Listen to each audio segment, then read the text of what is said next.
Hello friends, आप लोग कैसे हैं। उम्मीद करते हैं आप लोग ठीक होंगे, आप लोग हेल्दी होंगे। फ्रेंड्स, एक क्वेश्चन किया गया है कि एपिकल डोमिनेंस से किस तरह ओवरकम किया जा सकता है, किस तरह छुटकारा पाया जा सकता है। तो सबसे पहले तो हम बात कर लेते हैं कि एपिकल डोमिनेंस क्या होता है, फिर उसके बाद बात करते हैं कि एपिकल डोमिनेंस से कैसे छुटकारा पाया जा सकता है। एपिकल डोमिनेंस ये बॉटनी से रिलेटेड टर्म है, प्लांट से रिलेटेड टर्म है। एपिकल डोमिनेंस ये होता है कि आपने कई बार कुछ प्लांट्स देखे होंगे जो बिल्कुल सीधे लंबाई में ग्रो करते चले जाते हैं और उनमें साइड में ब्रांचेस नहीं निकलती हैं। तो यही किसी प्लांट का सीधे लंबाई में ग्रो करते चले चले जाना और उसमें साइड में ब्रांचेस करना निकलना, इसी को एपिकल डोमिनेंस कहा जाता है।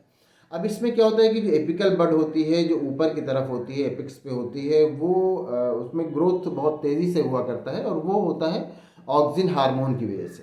ऑक्सिन हार्मोन एक प्लांट हार्मोन है, ग्रोथ हार्मोन है, तो उसकी वजह से जो एपिकल बड है वो बहुत तेज़ी से और अच्छे से उसमें ग्रोथ होता रहता है और इसीलिए वो जो प्लांट है सीधे लंबाई में ग्रो हुआ करता है। और जो लेटरल बड्स हैं जिनकी वजह से प्लांट में लेटरल ब्रांचेस निकलेंगी, चारों तरफ ब्रांचेस निकलेंगी, उन बड्स का ग्रोथ नहीं हो पाता, उन बड्स में ग्रोथ रुका हुआ रहता है। तो इसीलिए ये जो एपिकल बड है उनमें ग्रोथ होता है, साइड वाले ब्रांचेस में ग्रोथ नहीं होता है, तो इसी को एपिकल डोमिनेंस कहा जाता है। अब इससे ओवरकम करने के लिए, इससे छुटकारा पाने के लिए क्या कर सकते हैं।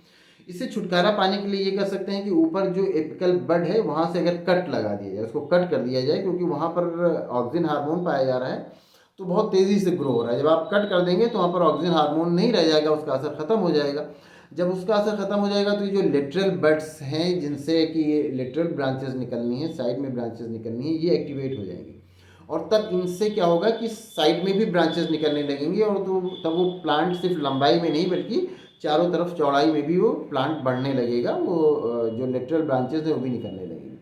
कई बार क्या होता है कि कोई फ्रूट वाला प्लांट है वो सीधे निकलता हुआ चला जा रहा है, उसमें ब्रांचेस नहीं निकल रही हैं, तो क्या होगा कि उसमें फिर प्रोडक्शन कम होगा ना, क्योंकि जब वो उसमें ब्रांचेस ही नहीं होंगी तो फिर वो फ्रूट भी उसमें बहुत कम निकलेंगे, फ्लावर कम निकलेंगे उसमें। तो फिर आप उसमें ये कर सकते हैं कि ऊपर से उसको कट कर दीजिए, तो ऊपर से जब आप कट कर देंगे तो उसमें जो लेटरल ब्रांचेस हैं वो निकलना स्टार्ट हो जाएंगी और फिर उसमें ये एपिकल डोमिनेंस ख़त्म हो जाएगा। अच्छा, इसका दूसरा तरीका एक ये भी हो सकता है कि आप जो साइटोकाइनिन, ये भी एक प्लांट हार्मोन होता है, उसको आप अप्लाई करेंगे तो इसके एप्लीकेशन से भी ये होता है कि जो लेटरल ब्रांचेस हैं वो निकलना स्टार्ट हो जाती हैं। तो ये दो तरीके आप समझ सकते हैं। एक तो ये होता है एपिकल डोमिनेंस से छुटकारा पाने के लिए कि आप ऊपर से कट कर दें, तो ऊपर से जब कट कर देंगे तो ऊपर से ग्रोथ नहीं होगा, फिर स्लो हो जाएगा और लेटरल ब्रांचेस निकलना स्टार्ट हो जाएंगी। और या फिर आप साइटोकाइनिन अप्लाई करें तो उससे ये होगा कि उससे भी लेटरल ब्रांचेस निकलना स्टार्ट हो जाती हैं। तो इस तरह से आप जो एपिकल डोमिनेंस है उससे बच सकते हैं। तो उम्मीद करते हैं आपको आपके क्वेश्चन का आंसर मिल गया होगा।